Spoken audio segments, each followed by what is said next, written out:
While we are on the topic of saving the publishing industry, it's a bunch of junked newspaper boxes. You may remember that our prediction last year was that 1 in 10 newspapers would either cease publication or go online.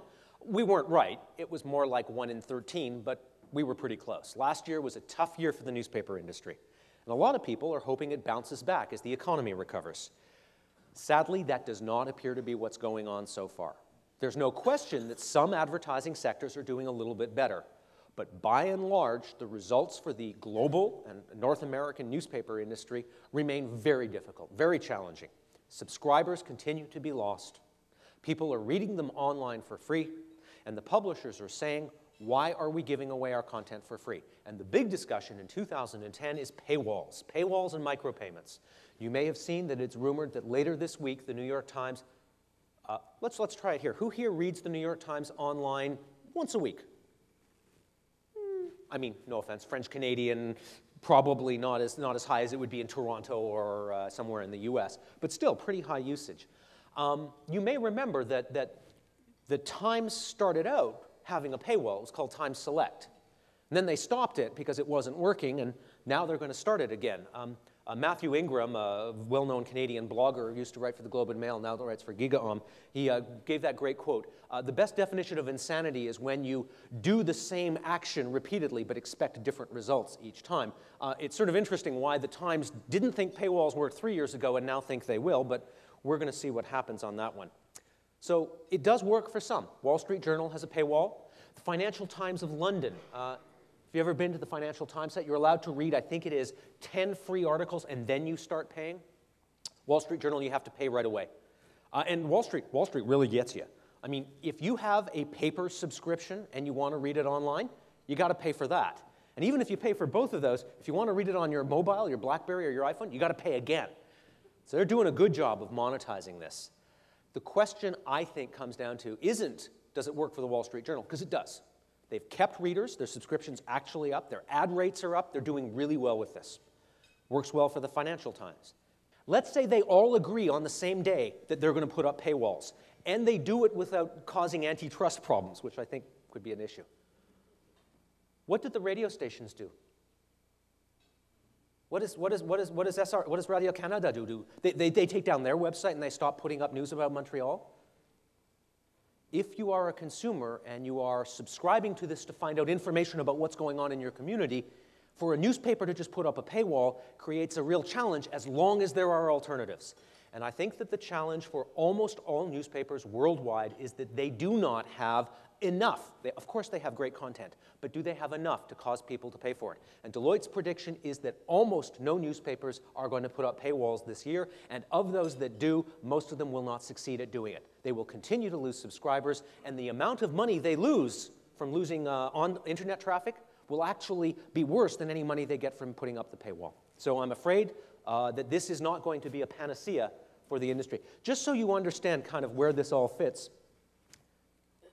the revenue per consumer, this gives you some idea kind of the different models. There's a subscription model, that's one form of paywall. The advertising model is the one that currently they're using. There's also something in between called micropayments. This is when you have sort of a medium volume paying a medium price. Imagine you find a specific article you want to read. You might pay 50 cents for an article rather than spending $15 a month for a subscription. We don't think that's going to work either. Please, please, please imagine sitting at your computer. Oh, there's an interesting article. Wait, they want me to go upstairs and get my Visa card out of my wallet so I can pay 15 cents.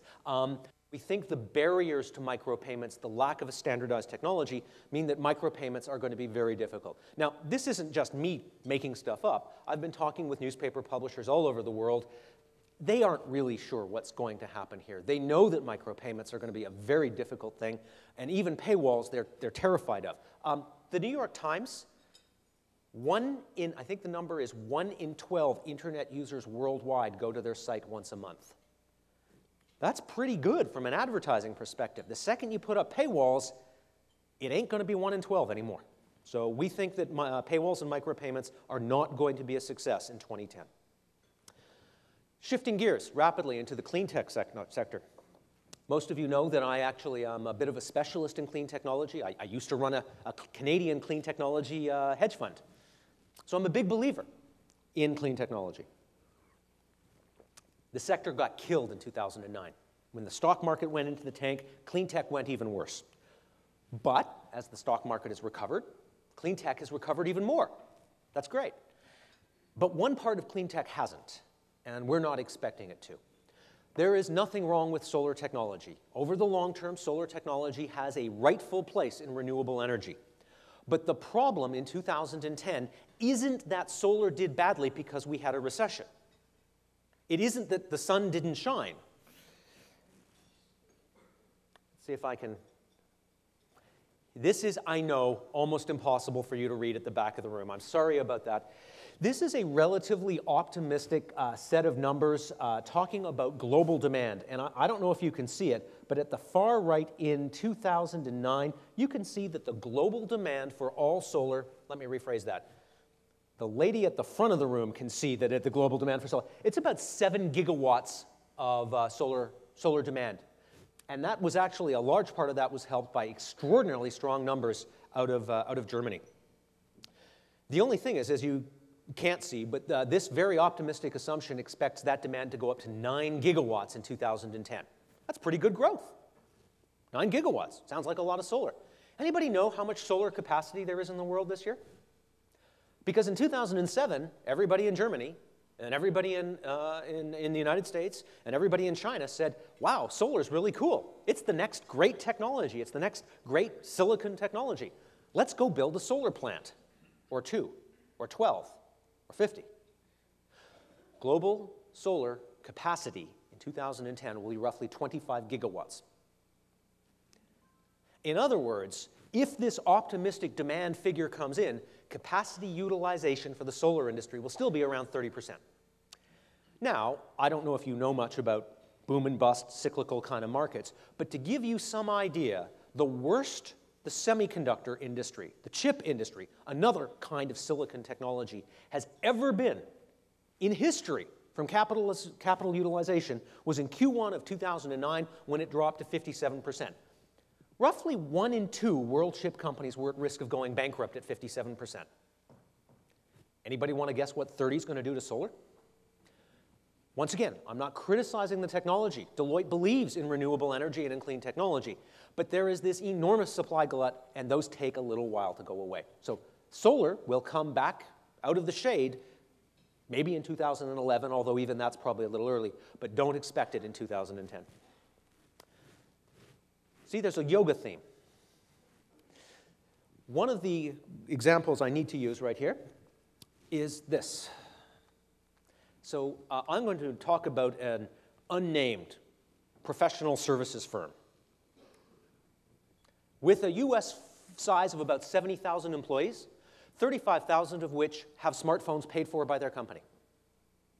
Of those 35,000 firms at Deloitte US, professional services firm, guess how many 35,000 employees have smartphones that are BlackBerries or iPhones out of 35,000? I don't know, 34,000? 1,500.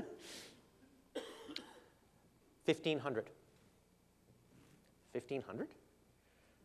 What are the other 33,500 phones? Answer, they're about 3-year-old Windows mobile phones that we settled on as our standard smartphone. Nobody uses them. They stick them in their desk drawer or they use them as a paperweight, and then they go out and they buy an iPhone or a BlackBerry, and that's what they use the rest of the time. But that is not abnormal. All over the world, you hear, we are a Windows mobile shop, or we're a Nokia shop, or we're a whatever, and they standardize on that, and when you show up with your iPhone or your BlackBerry, they go, we won't support that. Or you're a Mac user and you get hired by a firm that does Windows. And they say, I'm sorry, you can't plug into the network, you're not allowed to log on. This classic model of centralized IT procurement is beginning to change. Deloitte believes that in 2010, up to 10% of IT procurement decisions at the individual level will actually be given, the power will be given to the individual consumer. If you want to use an iPhone on your corporate network or a BlackBerry, you will be allowed to do so.